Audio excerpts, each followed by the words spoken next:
Assalamualaikum warahmatullahi wabarakatuh. Alhamdulillahi rabbil alamin. Wa bihi nasta'inu ala umuri dunya waddin. Wassalatu wassalamu ala ashrafil anbiya'i wal mursalin, Sayyidina wa nabiyyina wa habibina Muhammad sallallahu alaihi wa alihi wasallam wa ala alihi wa sahbihi ajma'in, amma ba'd. Bapak-bapak, ibu-ibu yang dirahmati Allah, pertama-tama marilah kita awali majlis kita di hari yang mulia ini dengan memuji dan bersyukur kepada Allah Subhanahu wa taala, karena dialah Allah Subhanahu wa taala yang telah memberikan kita begitu banyak nikmat, allati la tu'addu wa la tuhsa, nikmat yang tidak bisa kita hitung, nikmat yang begitu luas, nikmat yang begitu banyak. Bahkan tidak ada satu keadaan kita tidak berada di atas nikmat Allah Subhanahu wa taala. Karena yang namanya nikmat ini, yang namanya rezeki, akan diberikan oleh Allah Subhanahu wa taala selama kita hidup di dunia ini. Sehingga kalau kita meninggal dunia, itu tanda bahwa rezeki kita sudah habis, ya. Rezeki kita habis. Sehingga Nabi SAW bersabda, "Innan nafsa lan tamuta hatta tastawfiya rizqaha." Suatu jiwa tidak akan mati sampai dia dapatkan semua rezekinya. Maka hati-hati Bapak Ibu yang dirahmati Allah, minta rezeki yang sempurna. Ya Allah, berikan semua rezeki saya. Berarti niki juga termasuk minta ajal disegerakan. Karena rezeki dan ajal niki sama, persis. Semuanya sudah ditentukan oleh Allah Subhanahu wa taala. Bahkan ada hadis yang lebih jelas lagi, Nabi sallallahu alaihi wasallam menyebutkan, "Lau anna bana Adam haraba min rizqihi kama yahrubu minal maut, la adrakahu rizquhu kama yudrikuhul maut." Sekiranya manusia menghindari rezekinya sebagaimana dia menghindar kematian, maka dia akan mendapatkan rezekinya sebagaimana dia akan mendapatkan ajalnya. Ya. Dua perkara yang sama, tapi kita menyikapinya dengan sikap yang berbeda. Kematian selalu kita hindari. Bahkan tatkala kita sakit, kita ingat dengan mati. Ya. Tapi rezeki selalu kita cari. Maka Allah Subhanahu wa taala, Nabi sallallahu alaihi wasallam menyebutkan, sekiranya manusia menghindari rezekinya sebagaimana dia menghindari kematian, pasti dia akan dapatkan rezekinya sebagaimana dia akan mendapatkan ajalnya. Maka kita bersyukur kepada Allah Subhanahu wa taala atas semua nikmatnya. Kemudian salawat serta salam semoga senantiasa tercurahkan kepada Nabi kita, Nabi besar Muhammad sallallahu alaihi wasallam, begitu juga keluarga beliau, sahabat dan pengikutnya sampai hari kiamat kelak. Bapak Ibu yang dirahmati Allah, pada kesempatan ini kita akan lanjutkan membaca 40 hadis pilihan atau yang disebut dengan Al-Arba'un An-Nawawiyah. 40 hadis pilihan Imam An-Nawawi rahimahullah ta'ala. Dan kita lanjutkan dengan hadis yang kedua. Hadis kedua ini hadis yang cukup panjang, yang dikenal dengan hadis Jibril. Ya, hadis niki dikenal dengan hadis Jibril karena di dalamnya ada cerita Jibril alaihissalam dengan Nabi sallallahu alaihi wasallam. Hadis ini diriwayatkan oleh sahabat yang mulia Amirul Mukminin Umar bin Khattab radhiyallahu anhu. Beliau berkata, "Bainama nahnu julusun 'inda Rasulillah sallallahu alaihi wasallam zata yaumin." Ketika suatu hari kami duduk bersama Rasulullah sallallahu alaihi wasallam. Ya, ini kemuliaan para sahabat. Mereka bisa duduk bersama Nabi sallallahu alaihi wasallam mendengarkan hadis-hadisnya. Ya, ulama menggambarkan duduknya Nabi bersama para sahabat kurang lebih seperti majelis-majelis kajian nikih. Sehingga ulama mengatakan kalau saya melihat majelis-majelis hadis, yaitu majelis yang dibacakan hadis-hadis Nabi sallallahu alaihi wasallam, saya teringat dengan majelisnya Nabi sallallahu alaihi wasallam. Karena Nabi yang menyampaikan hadis, para sahabat yang mendengarkannya. Ketika suatu hari kami duduk bersama Rasulullah sallallahu alaihi wasallam, ittala'a alaina rajulun, tiba-tiba datang seorang laki-laki, syadidu bayadi thiyabi, syadidu sawadi sya'r, yang sangat putih pakaiannya dan sangat hitam rambutnya. La yura alaihi atharus safar, tidak ada bekas dia melakukan perjalanan jauh atau safar. Wala ya'rifuhu minna ahadun, dan tidak ada satupun dari kami yang mengenalnya. Ini ada keanehan. Orang tidak dikenal, tapi tidak ada bekas dia melakukan perjalanan jauh. Di zaman itu orang yang melakukan perjalanan jauh pasti ada bekas-bekasnya, debu, apalagi di daerah Arab, ya. Kemudian juga keringat. Tapi ini tidak, pakaiannya bersih, putih, ya. Rambutnya juga demikian, ya. La yura alaihi atharus safar, tidak ada bekas-bekas dia melakukan perjalanan jauh. Berarti kalau dia tidak melakukan perjalanan jauh, dia berasal dari tempat yang dekat. Tapi anehnya tidak ada satupun sahabat yang mengenalnya. Ini ada keanehan. Sehingga dijelaskan oleh Umar bin Khattab radhiyallahu anhu tentang orang ini, tentang ciri-cirinya. Pakaiannya bersih, kemudian tidak ada bekas dia melakukan perjalanan, tidak ada rupanya orang yang lelah melakukan perjalanan. Tetapi tidak ada orang yang mengenalnya. Hatta jalasa ila Nabi sallallahu alaihi wasallam, sampai dia duduk di dekat Nabi sallallahu alaihi wasallam, yaitu di hadapannya. Fa asnada rukbatayhi ila rukbatayhi, lalu dia dekatkan lututnya dengan lutut Nabi sallallahu alaihi wasallam. Wa wada'a kaffayhi ala fakhidhayhi, lalu dia letakkan kedua tangannya di atas pahanya, yaitu orang ini, kedua tangannya dia letakkan di atas pahanya. Wa qala, lalu dia berkata, ya Muhammad, wahai Muhammad. Biasanya yang memanggil nama Nabi sallallahu alaihi wasallam dengan namanya siapa? Orang Arab Badui. Karena kalau para sahabat yang sering duduk bersama Rasulullah sallallahu alaihi wasallam, tidak mungkin mereka akan memanggil nama Nabi sallallahu alaihi wasallam dengan namanya.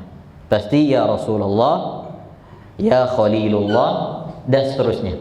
Ya, tidak akan menyebut nama Nabi sallallahu alaihi wasallam langsung, karena ini kurang beradab. Ya. Jangan kita memanggil Nabi sallallahu alaihi wasallam seperti memanggil teman kita sendiri. Itu dilarang oleh Allah Subhanahu wa taala. Ya. Tapi orang Arab Badui biasa dia memanggil Nabi sallallahu alaihi wasallam dengan namanya, ya Muhammad. Bahkan terkadang sambil menarik baju Nabi sallallahu alaihi wasallam, ya Muhammad, berikan saya harta Allah Subhanahu wa taala. Ya. Bahkan orang Arab, ya, kadang menyakiti Nabi sallallahu alaihi wasallam. Dan itu menyebabkan para sahabat marah. Tapi Nabi sallallahu alaihi wasallam mewajarkan mereka. Kenapa? Karena mereka jarang hadir di majelis ilmu.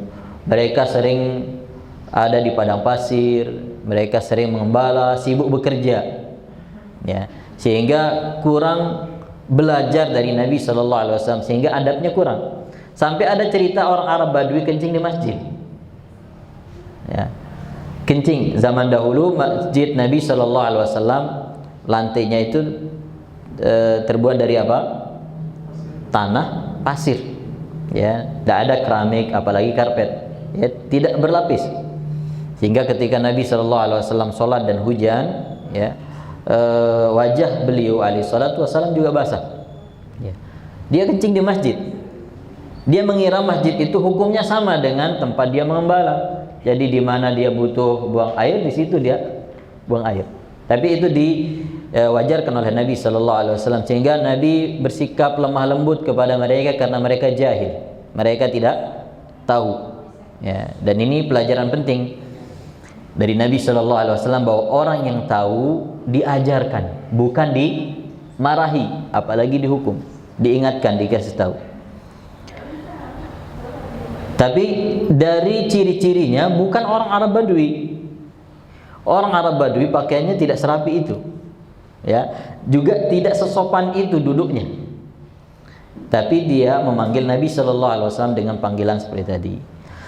Lalu dia mengatakan, akhbirni 'anil Islam, wahai Muhammad, kabarkan kepadaku tentang Islam. Apa itu Islam? Faqala Rasulullah sallallahu alaihi wasallam, al-Islamu an tashhada an la ilaha illallah wa anna Muhammadan Rasulullah.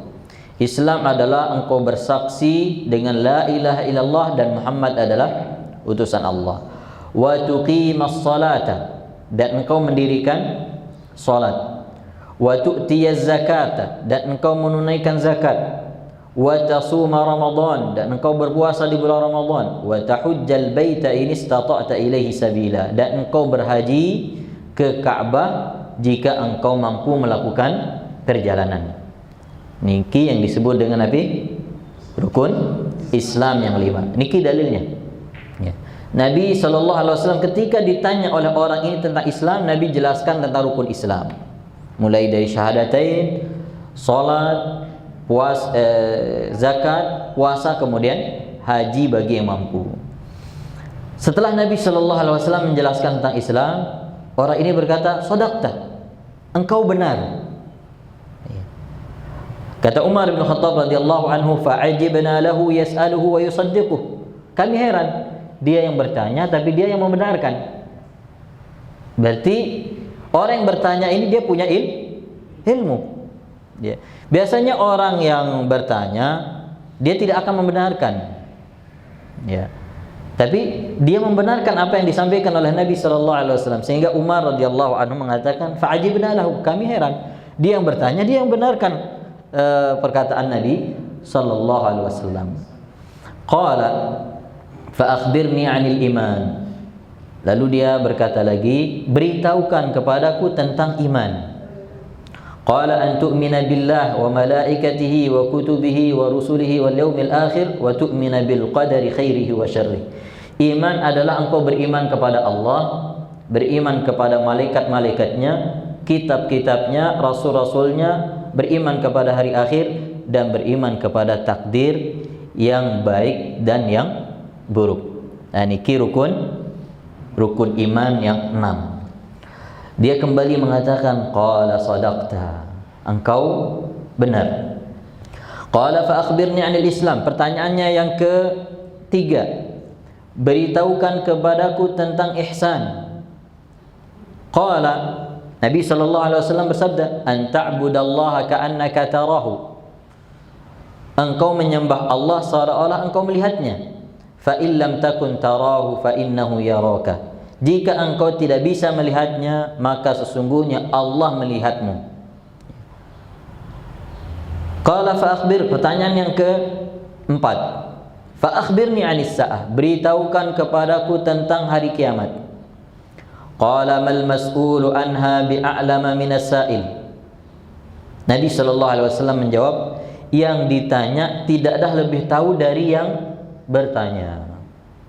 Ketika Nabi ditanya tentang hari kiamat, beliau menjawab, tidaklah yang ditanya lebih tahu daripada yang bertanya. Jadi ilmu kita dalam masalah ini sama. Qala fa akhbirni an amaratiha. Kalau begitu beritahukan aku tentang tanda-tanda hari kiamat. Qala an talidal amatu rabbataha. Tanda yang pertama, an talidal amatu rabbataha. Seorang ibu akan melahirkan tuannya, atau seorang budak melahirkan tuannya. Nanti insyaallah kita akan jelaskan maknanya. Wa antaral hufatal uratal 'alata ri'a asy-sya yatatawaluna fil bunyan. Dan engkau akan melihat orang yang tidak menggunakan sendal, tidak menggunakan baju, pengembala kambing tiba-tiba berlomba-lomba di dalam meninggikan bangunan. Tsumma intalaqa, kemudian setelah itu dia pergi. Ya, setelah dia bertanya, selesai pertanyaannya dia pergi. Falabithtu maliyan, Umar bin Khattab radhiyallahu anhu mengatakan, lalu saya diam sejenak. Ya, maksudnya beberapa hari atau beberapa saat setelah itu. Tsumma qala, lalu Nabi sallallahu alaihi wasallam berkata kepada Umar, ya Umar, atadri manis sa'il? Wahai Umar, apakah engkau tahu siapa yang bertanya? Qultu Allah wa rasulu a'lam. Dia mengatakan Allah dan Rasulnya yang lebih tahu. Qala fa innahu Jibril atakum yu'allimukum dinakum. Sesungguhnya dia adalah Jibril yang datang kepada kalian untuk mengajarkan agama kalian. Hadis riwayat Muslim. Bapak Ibu yang dirahmati Allah, hadis ini adalah hadis yang sangat agung karena menjelaskan masalah agama seluruhnya. Dan mengandung banyak faedah-faedah yang bisa kita petik, yang bisa kita pelajari dari hadis-hadis niki. Ya, semoga sepertinya tidak akan bisa habis faedahnya hari niki. Ya. Tapi kita belajar dari hadis yang sangat mulia dan sangat agung niki, karena hadis ini istimewa disebabkan di dalam hadis ini ada Jibril alaihissalam yang datang langsung kepada Nabi sallallahu alaihi wasallam. Faedah yang pertama dari hadis niki, penjelasan hadis niki sebenarnya panjang, tapi cukup kita ambil faedah-faedahnya saja. Ya, ulama bisa menulis kitab dengan menjelaskan hadis ini, karena menjelaskan tentang adab ilmu, kemudian menjelaskan tentang Islam. Rukun Islam niki kalau dijelaskan saja sudah jadi satu kitab. Ya. Belum rukun iman, belum masalah ihsan, belum tentang hari kiamat. Ya. Tapi kita ambil faedah-faedahnya. Yang pertama, bayanu husni khuluqin Nabi sallallahu alaihi wasallam wa annahu yajlisu ma'a ashabihi wa yajlisuna ilaihi. Hadis ini menjelaskan tentang akhlak Nabi sallallahu alaihi wasallam yang sangat baik. Karena beliau duduk bersama para sahabatnya dan para sahabat juga duduk bersama beliau alaihissalam. Ya. Nabi sallallahu alaihi wasallam adalah orang yang sangat tawadhu. Beliau tetap duduk bersama para sahabatnya, tidak memilih ya, siapa temannya duduk. Beliau tidak membedakan orang kaya maupun orang miskin. Bahkan Nabi sallallahu alaihi wasallam berdoa kepada Allah agar mencintai orang-orang miskin. Ya. Jadi beliau duduk bersama siapa saja. Bahkan orang yang tidak mengenal Nabi sallallahu alaihi wasallam ketika datang ke majelis Nabi, dia tidak akan tahu siapa Muhammad sallallahu alaihi wasallam, siapa beliau. Karena tempat duduknya tidak ada yang membedakan. Ya, tidak dibuatkan tempat duduk khusus sebagai bentuk kemuliaan kepada beliau tidak. Karena beliau adalah orang yang sangat tawadhu, orang yang sangat terendah hati. Ya. Tapi kemudian para sahabat setelah itu bertanya kepada Nabi sallallahu alaihi wasallam, "Ya Rasulullah, tidakkah kami buatkan engkau tempat duduk sehingga siapapun yang datang langsung mengenalmu?" Karena sering terjadi ketika ada orang datang harus bertanya, "Siapa di antara kalian yang bernama Muhammad?" Ya, kan para sahabat, mungkin Nabi sallallahu alaihi wasallam nyaman dengan itu. Beliau tidak mempermasalahkan itu, tapi para sahabat bagaimana? Ya. Beliau yang mereka para sahabat yang begitu memuliakan Nabi sallallahu alaihi wasallam tentu tidak merasa nyaman ketika ada orang datang lalu bertanya, siapa yang namanya Muhammad. Sehingga mereka berinisiatif bertanya kepada Nabi untuk minta dibuatkan tempat duduk khusus.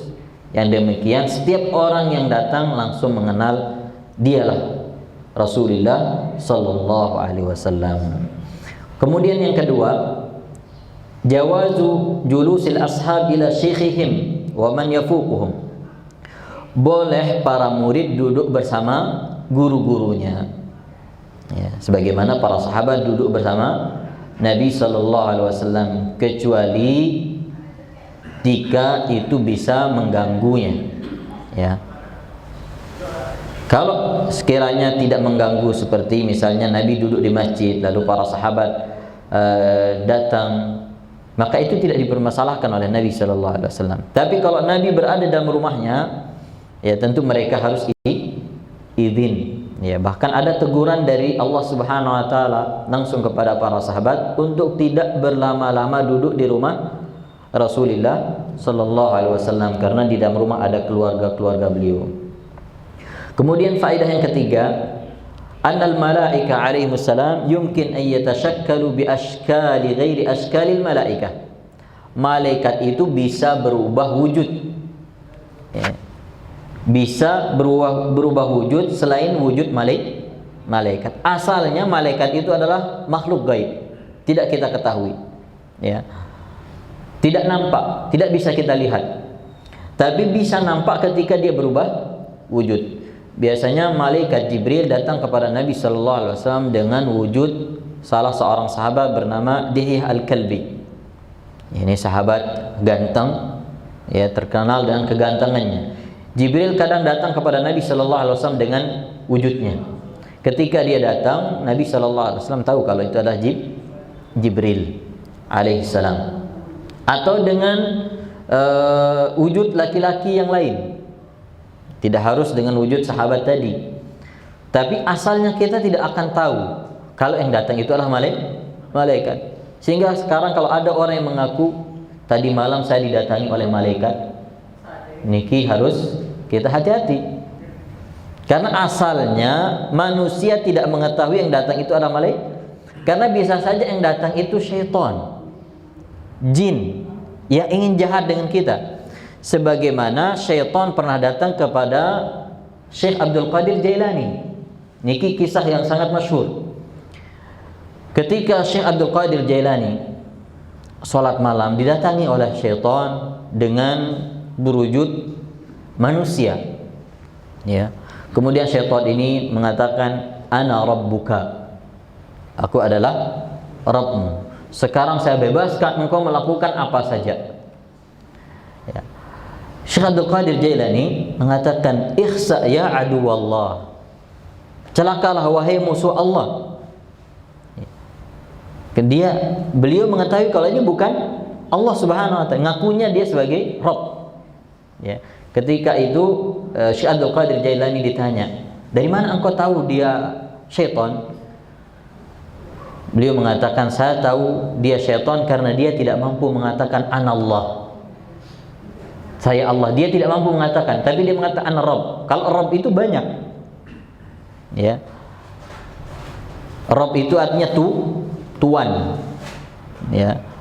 Rabb itu bisa berarti tuan, Rabbul Bait, tuan rumah, ya, pemilik rumah. Dia tidak mampu mengatakan Allah. Bayangkan kalau ini terjadi pada orang awam, apa yang akan terjadi?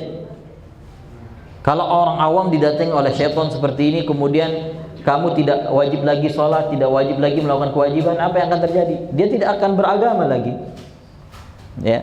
Mungkin akan keluar kemudian, saya sudah tamat sholat, mengaku sebagai wali, dan seterusnya. Demikian juga cerita yang sama diceritakan oleh Imam Nawawi rahimahullah ta'ala. Begitu juga Imam Ahmad, ketika beliau sakaratul maut, artinya menjelang kematiannya, di akhir-akhir ajalnya, beliau tiba-tiba mengatakan ba'du. Apa artinya ba'du? Artinya nanti. Ketika beliau ditanya, kenapa engkau mengucapkan itu? Beliau mengatakan, saya tadi didatangi oleh syaitan, kemudian syaitan mengatakan kepadaku, kamu telah bebas, kamu telah selamat, ya. Lalu saya jawab, belum. Selama masih ada nyawa dan kita belum meninggal dalam keadaan husnul khatimah, berarti belum selamat. Kalau meninggal di atas kebaikan, maka itu adalah keselamatan. Tapi masih hidup, kita masih mungkin untuk terfitnah, ya. Kita mungkin kena dengan ujian-ujian. Ini jamaah yang dirahmati Allah, sehingga kita harus berhati-hati dengan perkara-perkara gaib atau orang-orang yang mengaku mengetahui gaib. Karena kita mengimani perkara gaib tidak bisa dilihat, tidak bisa didengar, dan tidak bisa dirasa. Jadi malaikat bisa berubah wujud, ya. Begitu juga jin, syaitan bisa berubah wujud, ya. Jadi syaitan, jin, malaikat bisa berubah wujud. Di zaman Nabi Shallallahu Alaihi Wasallam, ketika orang-orang Quraisy berkumpul bermusyawarah untuk memutuskan apa yang mereka harus lakukan kepada Nabi Shallallahu Alaihi Wasallam, di antara yang ikut kumpul adalah syaitan, ya, yang menguatkan usulan Abu Jahal yang mengatakan kita bunuh Muhammad, ya. Jadi malaikat bisa berwujud, tapi kita harus berhati-hati ketika ada orang di zaman ini mengatakan didatangi oleh malaikat. Apalagi kalau mengaku misalnya dia mendapatkan ajaran dari malaikat.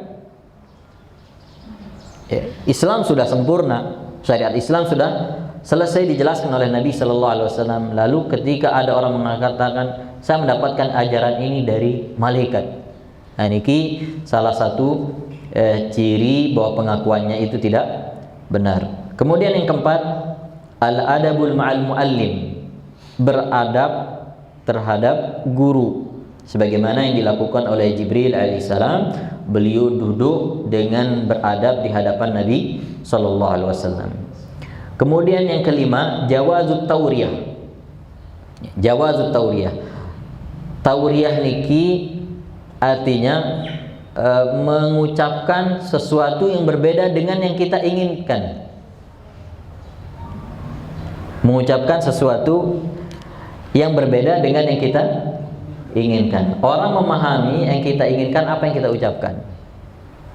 Apa namanya niki? Bohong. Tapi tauriyah niki bukan bohong, ya. Kalau bohong ini kita mengatakan tadi saya sudah pergi, padahal belum pergi, itu bohong.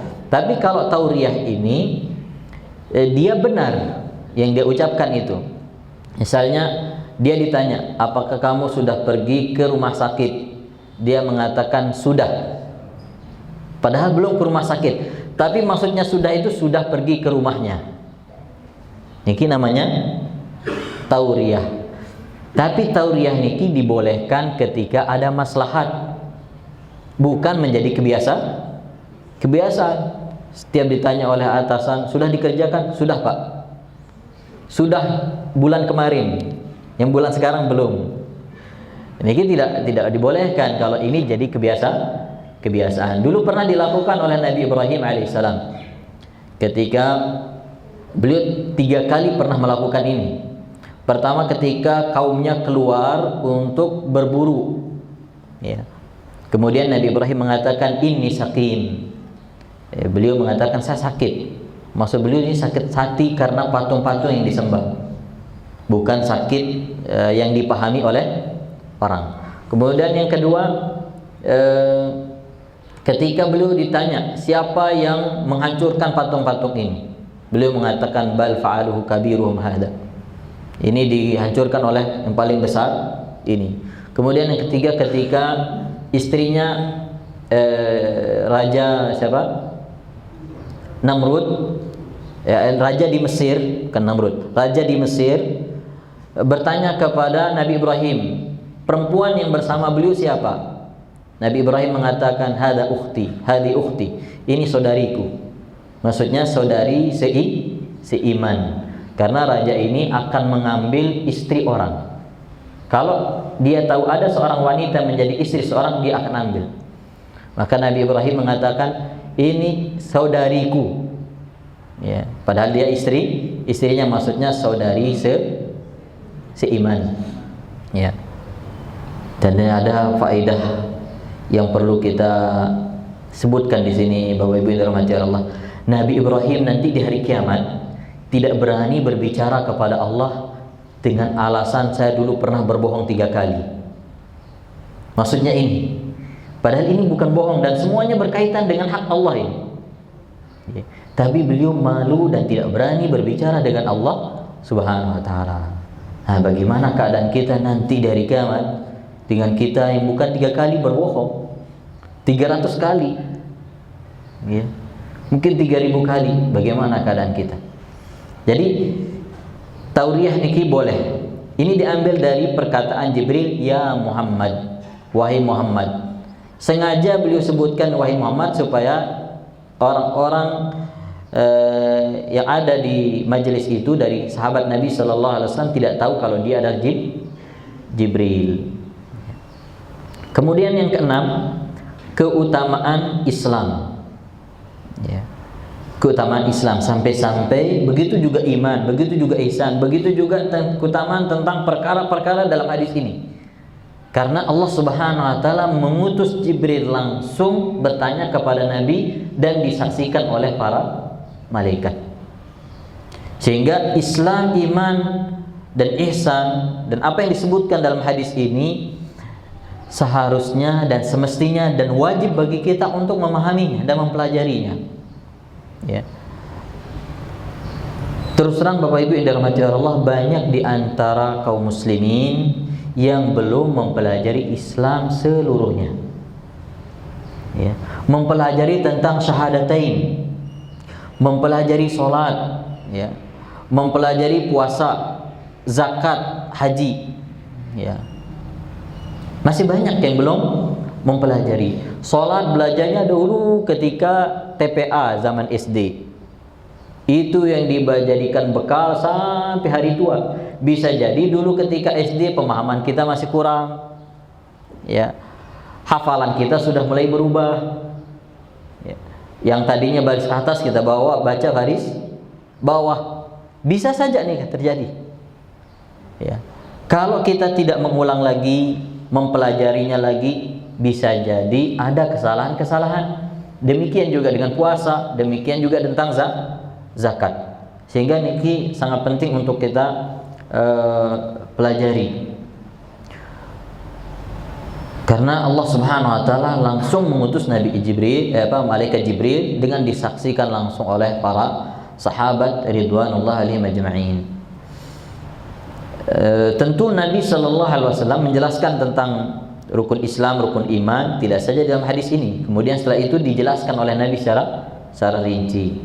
Kemudian yang ketujuh, anna arkanal Islam ya hadhil khamsah. Rukun Islam jumlahnya ada 5 sebagaimana yang kita ketahui. Sehingga kalau ada orang yang datang bawa rukun Islam itu ada 4, ini jelas sesatnya. Atau rukun iman ada 5, ini jelas sesatnya, karena ini adalah kesepakatan semua ulama, ya. Segala sesuatu dalam syariat yang disepakati oleh para ulama tidak ada perselisihan di dalamnya. Kalau diselisihi menyebabkan orang itu sesat, dihukumi sesat di dalam Islam, ya. Tentu bukan kita, ya, bukan pribadi-pribadi yang menyesatkan, ya. Ini kembalinya kepada para ulama dan seterusnya. Kita menjelaskan hukum saja, bahwa ini kalau dilakukan bisa menyebabkan orang sesat, tapi orang-orangnya tidak boleh kita sesatkan, ya. Jadi yang perlu sampaikan niki, karena diantara banyak yang menyebabkan terjadi keributan di tengah masyarakat karena ada kesalahpahaman di dalam masalah hukum ke orang per orang, ya. Jadi seorang ustaz, seorang kiai, mubaligh itu tugasnya menjelaskan hukum, tidak boleh memvonis pelaku. Karena vonis kepada pelaku itu menjadi ranah pengadilan ulama dan pemerintah, ya. Kalau ustaz, kiai, mubaligh itu ranahnya menjelaskan hukum. Jadi nanti kalau misalnya disebutkan di kajian orang berzina masuk neraka, itu bukan vonis kepada pribadi-pribadi pelaku, tapi ini adalah penjelasan terhadap hukum, ya. Karena di dalam Islam berdasarkan dari Al-Quran, tidak semua orang yang melakukan satu kesalahan lantas divonis dengan hukumnya, orangnya. Kalau perbuatannya iya, misalnya ada orang yang berbuat kufur, ada orang yang berbuat syirik, kita katakan perbuatannya syirik, perbuatannya kufur, perbuatannya salah, ya. Apakah orangnya lantas kita vonis kafir langsung? Oh, ini berat. Atau ada orang yang melakukan maksiat lalu kita langsung vonis dia fasik. Tidak bisa. Ya. Kita vonis perbuatannya, bahwa perbuatan ini haram, ini dosa besar, ini perbuatan fasik. Orangnya tidak boleh kita. Makanya seorang muslim itu sangat dijaga kehormatannya oleh Allah Subhanahu wa taala. Makanya tidak boleh kita ghibah. Kita semua tahu bagaimana besarnya dosa ghibah. Ya. Allah Subhanahu wa taala mengibaratkannya seperti apa? Memakan bangkai saudara. Ya. Kenapa? Karena bisa merusak kemuliaan orang. Ya. Sehingga masalah ini harus benar-benar kita pahami, ya. Karena di dalam kajian-kajian, dalam penyampaian akan sering kita dapatkan vonis terhadap perbuatan, yaitu tidak berarti vonis terhadap pelaku. Ada sebuah kaidah di dalam Islam, laisa kullu man waqa'a fil kufri waqa'al kufru alaih. Tidak semua orang yang melakukan perbuatan kufur, dari orang mukmin ini kita berbicara orang beriman. Beda dengan orang di luar Islam, itu beda pembahasannya. Tidak semua orang beriman yang melakukan perbuatan kufur lantas dia menjadi kafir. Kenapa? Karena bisa jadi dia melakukannya karena tidak tahu. Bisa apa mungkin? Bisa. Atau dia tahu karena lupa. Itu bisa terjadi. Dia melakukannya terpaksa, dipaksa oleh orang, diancam dibunuh. Ya, itu bisa terjadi. Ya. Jadi rukun Islam ada 5. Sebagaimana nanti juga akan ada pembahasannya, buniyal Islamu ala khamsin. Nanti insyaallah kita akan jelaskan penjelasan tentang rukun Islamnya secara singkat di hadis Abdullah bin Umar. Kemudian yang ke-8, fadlus salati wa annaha muqaddamatun ala ghairiha ba'da syahadatain. Faedah yang ke-8, keutamaan salat, bahwa salat itu lebih utama daripada yang lainnya setelah 2 syahadat. Ya. Salat lebih utama dari rukun-rukun yang lain setelah 2 syahadat. Jadi kedudukan salat niki setelah syahadatain. Ya. Dan salat niki adalah imaduddin, tiang agama. Ya. Kalau orang menjaga salatnya, maka insyaallah yang lain dia akan jaga. Umar bin Khattab radhiyallahu anhu mengatakan, faman hafidhaha, ya, barang siapa yang menjaganya, fahuwa li ghairihi ahfaz, maka dia akan lebih menjaga yang lain. Faman dhayya'aha fahuwa li ghairihi adya', barang siapa yang melalaikannya, maka dia akan lebih melalaikan yang lain. Kalau salat saja sudah dilalaikan, apalagi yang lain. Ya. Kalau salatnya sudah tidak benar, apalagi amanah-amanah yang lain. Ya. Apalagi ibadah-ibadah yang lain. Jadi niki adalah patokan benar dan tidaknya agama seseorang. Maka Bapak Ibu yang dirahmati Allah, kita harus benar-benar menjaga sholat kita, dan kita ajarkan anak-anak kita sungguh-sungguh, ya, untuk memperhatikan dan menjaga sholatnya. Karena Nabi SAW bersabda, al-ahdu alladhi bainana wa bainal kufri wa bainahum as-salah. Ya, perbedaan antara kita dengan mereka adalah sholat. Faman tarakaha faqad kafar. Barang siapa yang meninggalkannya, maka dia telah kafir. Nah, ini kita praktikkan kaidah tadi. Ini vonisnya ke apa? Perbuatan. Faman tarakaha faqad kafar. Barang siapa meninggalkan salat, maka dia kafir. Bahkan ada ulama yang mengatakan, barang siapa yang sengaja melaksanakan salat di luar waktunya, dia kafir. Ya. Dan ini sama seperti tadi, ini pada perbuatan. Jangan nanti kita keluar dari sini kopar kafir. Ya. Ada orang yang tidak sholat, ente kafir. Ya, jangan. Ya, karena itu sudah vonis kepada orang per orang. Ya. Ada kisah Umar bin Khattab. Nabi kita Muhammad SAW menjelang beliau wafat, wasiat beliau paling banyak adalah tentang sholat. As-salat, as-salat, jagalah salat, jagalah salat. Terus Nabi berwasiat seperti itu. Umar bin Khattab radhiyallahu anhu ketika beliau ditikam oleh Abu Lu'lu' al-Majusi yang menyebabkan lubang besar di perutnya, ya, sehingga kalau beliau minum, maka yang beliau minum itu keluar lagi dari perutnya. Itu menyebabkan beliau banyak pingsan. Suatu ketika beliau pingsan dan tidak bisa sadar. Akhirnya ada salah seorang mengatakan, innakum lan tufzi'u mithla shalah. Kalian tidak bisa membangunkan umat seperti kalian membangunkannya dengan salat. Akhirnya ada satu orang yang mengatakan, as-salata ya amiral mu'minin. Salat wahai amirul mu'minin. Baru beliau sadar. Yang pertama beliau tanyakan ketika sadar apa? Hal uqimatis salat. Apakah salat sudah dilaksanakan? Nah, ini jamaah yang dirahmati Allah, beliau pingsan ketika disebutkan nama salat langsung sadar.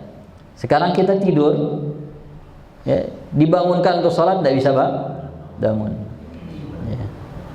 Ada satu cerita tentang salat ini dari Anas bin Malik radhiyallahu anhu. Kita tutup kajian kita karena sudah waktu untuk tanya jawab. Dulu ada sebuah kota bernama Tustar. Tustar ini daerah yang ada di kota Iran sekarang. Ya, ini salah satu penaklukan kota yang paling sulit. Kaum muslimin butuh waktu 2 tahun menunggu untuk menaklukkan kota ini. Dan akhirnya gerbang kota ini bisa terbuka menjelang waktu sholat subuh, sehingga terjadi peperangan yang sangat sengit. Banyak korban dari kedua belah pihak, dari kaum muslimin, begitu juga dari orang kafir. Dan akhirnya Allah Subhanahu wa taala memenangkan kaum muslimin. Di saat kaum muslimin bergembira, tiba-tiba mereka kaget. Matahari sudah terang. Ya. Akhirnya seketika Anas bin Malik radhiyallahu anhu menangis. Dan setiap beliau mengingat ini, beliau menangis. Beliau mengatakan, mali wa tustar. Saya tidak peduli lagi dengan Tustar. Ya. Sekiranya dunia saya hilang semuanya, itu lebih baik daripada saya kehilangan sholat subuh. Mereka baru sadar mereka belum sholat subuh. Kenapa belum sholat subuh? Sibuk berperang. Kira-kira dapat uzur nggak mereka? Dapat. Karena kalau mereka tunda dengan sholat, kemungkinan kota ini tidak akan bisa ditaklukkan lagi setelah itu. Kemungkinan kaum muslimin akan diserang. Tapi dengan demikian, ya, kaum muslimin sedih dan tidak jadi merayakan kemenangan ini. Dan keluarlah ucapan Anas bin Malik yang masyhur tadi, ya, beliau mengatakan, saya tidak peduli lagi dengan Tustar. Bahkan jika dunia saya beserta isinya hilang, itu lebih ringan daripada saya kehilangan sholat subuh. Padahal beliau tidak sengaja. Lalu bagaimana dengan orang yang tidur kemudian lewat sholat subuhnya, bangunnya jam 6 waktu sholat duha, ya, atau jam setengah 7, ya. Maka Bapak Ibu yang dirahmati Allah, ya, masalah sholat ini harus benar-benar kita perhatikan, karena nanti yang pertama ditanya adalah sholat. Kalau sholat kita baik, maka yang lain insya Allah bisa baik. Mungkin ini yang bisa kita sampaikan pada kesempatan ini, baru 8 faedah.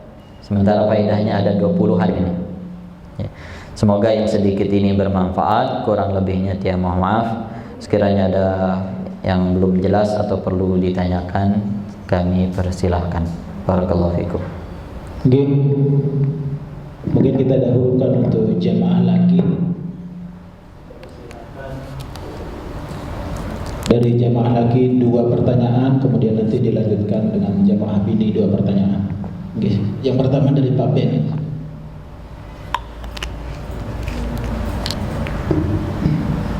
Bismillahirrahmanirrahim. Assalamualaikum warahmatullahi wabarakatuh. Assalamualaikum warahmatullahi wabarakatuh. Sedikit mohon penjelasannya Pak Ustaz. Kalau tidak salah pada faedah yang ke-8, mohon maaf kalau saya salah dengar tadi, barang siapa yang sholat di luar waktu sholat, sungguh dia telah kafir. Yeah. Kalau tidak salah seperti itu penjelasannya, mohon penjelasannya makna dari kalimat tersebut. Terima kasih. Assalamualaikum warahmatullahi wabarakatuh. Assalamualaikum warahmatullahi wabarakatuh. Ya, niki pendapat salah seorang ulama di Saudi. Ya, walaupun bukan menjadi kesepakatan para ulama, yaitu Syekh Abdullah bin Abdul Aziz bin Baz, mufti kerajaan Saudi dulu. Ya. Beliau sudah meninggal dunia pada tahun 1432 Hijriah. Beliau berpendapat bahwa orang yang sengaja mengakhirkan sholat sampai di luar waktunya, maka dia kafir, karena dia sudah bisa dikatakan meninggalkan sholat. Ya. Ulama yang lain mengatakan apabila dia meninggalkan sholat seluruhnya. Sehingga ulama juga berbeda pendapat antara orang yang malas mengajarkan sholat sehingga dia tidak sholat sama sekali, apakah dia kafir atau tidak. Niki termasuk perbedaan pendapat yang panjang di antara para ulama. Imam Ahmad dan beberapa imam yang lain mengatakan kafir. Imam Syafi'i dan imam-imam yang lain mengatakan tidak kafir. Niki perbedaan pendapat ulama dalam masalah ini, tapi di sini ada bahayanya, Nabi, yaitu orang yang meninggalkan sholat diperdebatkan oleh para ulama keislamannya. Ini bahaya sekali, ya. Diperdebatkan keislamannya oleh para ulama. Tentu ini sangat bahaya. Jadi ini salah satu pendapat ulama, ya, dalam masalah ini, walaupun bukan menjadi kesepakatan semuanya, tapi ini menunjukkan bahayanya meninggalkan sholat. Artinya dia tahu sekarang waktu zuhur, tapi dia undurkan. Setelah habis waktunya baru dia saat. Menurut beliau ini termasuk meninggalkan. Sementara dalam hadis disebutkan barang siapa meninggalkan sholat, walaupun dia tinggalkan satu saja, dia sudah dikatakan meninggalkan sholat sehingga dia kafir. Tapi seperti tadi, tetap niki hanya hukum terhadap perbuatan, bukan pelakunya. Wallahu a'lam. Okay. Yang kedua, mungkin dari jamaah laki ada yang bertanya. Kalau tidak ada, nanti kita lemparkan ke jamaah bini yang bertanya. Adakah dari jamaah bini yang bertanya?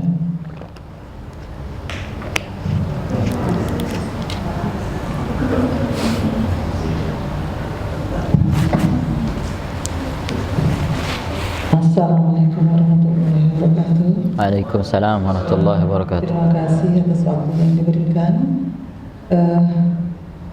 Pak Ustaz, mohon penjelasannya, karena memang apa yang tangkap dari penjelasan awal bahwa malaikat Jibril turun ketika Rasulullah sedang melakukan di majelis taklim, dan ada 4 yang intinya yaitu mengenai Islam, iman, ihsan, dan kiamat.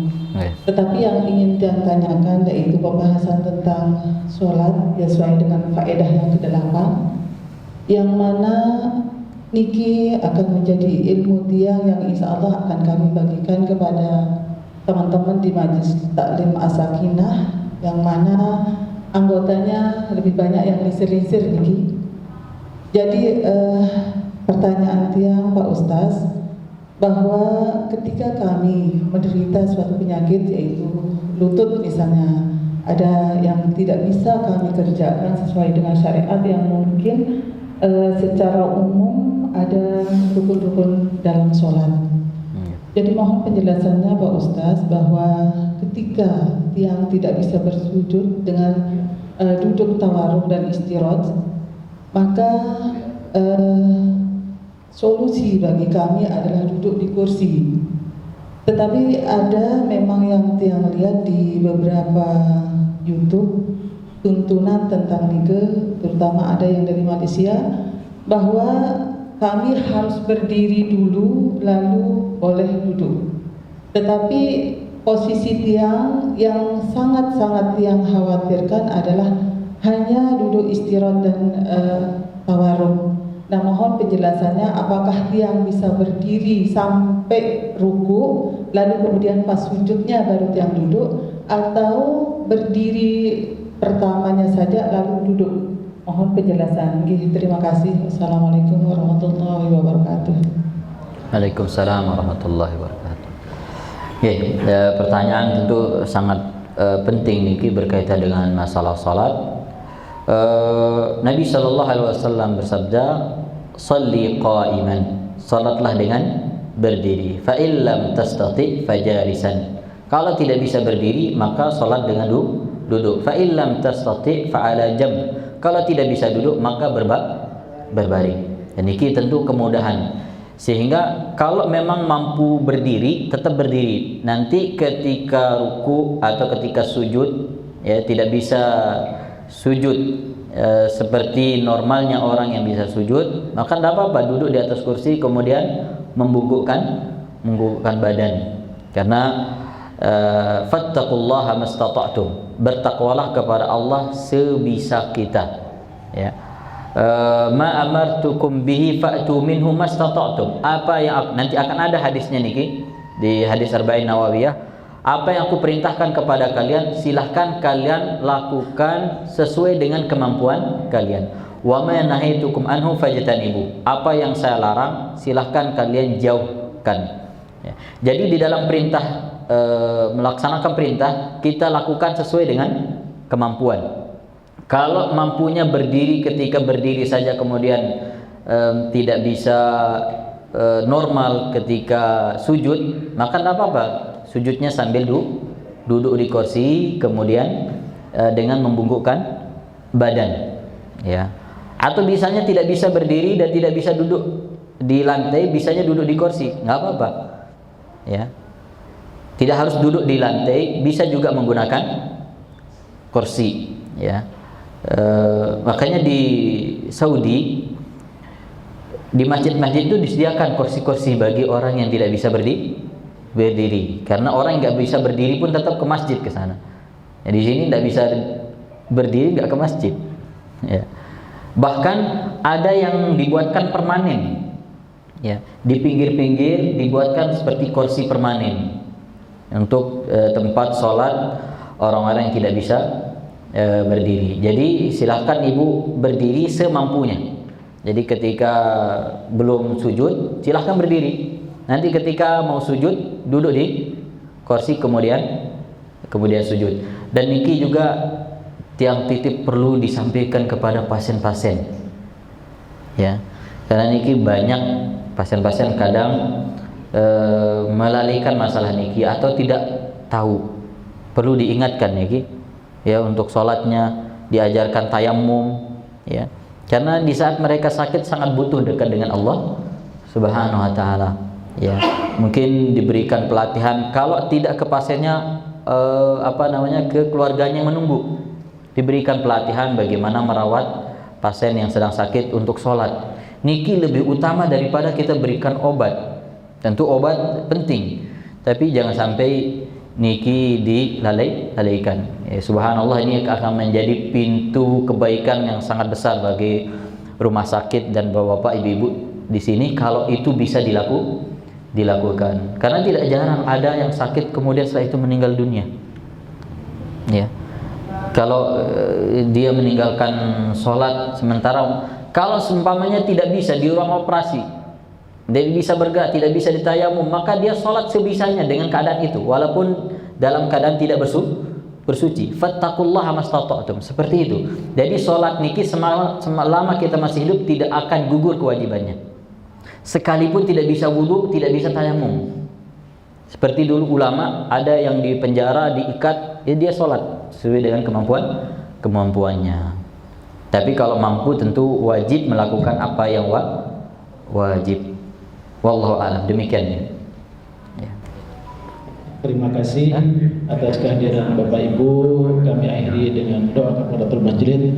Subhanakallahumma wa bihamdika asyhadu an la ilaha illa anta astaghfiruka wa atubu ilaik. Wassalamualaikum warahmatullahi wabarakatuh. Waalaikumsalam.